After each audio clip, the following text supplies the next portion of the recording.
Indiana has completed one of their most successful regular seasons, going 19-1.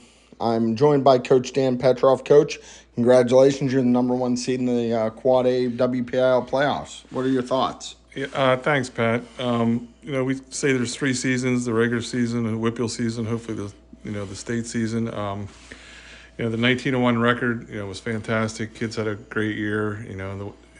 They deserve a number one seed.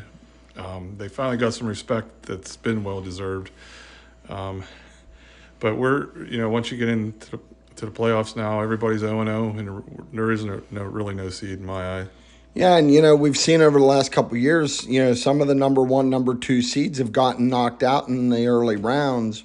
Um, how do you prevent against a letdown or a perceived letdown? Yeah, you just keep talking to them a lot about their mental approach, and we talk a lot about, again, we got the number one seed, but here forward, that's over. Last year I don't think any of the number ones won the Whippeal, but our kids have been pretty good about not getting caught up in that, going pitch by pitch, and we've played in all aspects, three aspects, pitching, hitting, and fielding, for the most part, pretty consistent all year. So just trying to stay consistent with what we've been doing, and if we do what we do well, I think somebody's gonna have a hard time to beat us.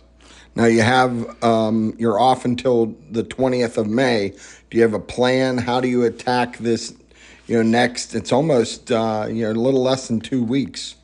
Yeah, we're sticking next week to like normal as we played all year. We're going to scrimmage Alderdice Monday here, Norwin here Tuesday, and then Thursday go to Hempfield. So, we got 1 5A and 2 6A schools to scrimmage us. It should help keep us sharp, and face some hitters. But that's typically the schedule we've played all year, so I tried to keep it pretty consistent. I think kids are creatures of habit, so I just wanted to try to keep it pretty close to that same schedule. Now, will you go and scout the knock Ambridge game, or are you just going to do it from afar? No, we're definitely. My two assistants are going to go to the Ambridge knock game, and I'm going to go down and watch the Bell Vernon game, which, that game doesn't really mean anything if we don't win the first one, but I'd just like to see them in person. I already got two people going to the others. We're going to give the kids, day. I learned last year how to space out practices, go a couple days, give them a day off when you got 11, 12-day layover. So Wednesday obviously be an off day for us, and Friday. But yeah, we're going to go down. I think a lot of the kids are going to go down and watch the games. Now, it's interesting because I looked at the bracket. You've played Beaver, you've played Elizabeth Forward, and in your scheduling throughout this year, and then obviously the teams that are in your section, you've played them. So you have a good look at several of these teams already. Yeah, on our side, if you split it up 6 and 6, like you said, we've played Beaver, we've played Elizabeth Ford's on the other, but we've played Knock, obviously Derry. So we've seen half the teams on our side.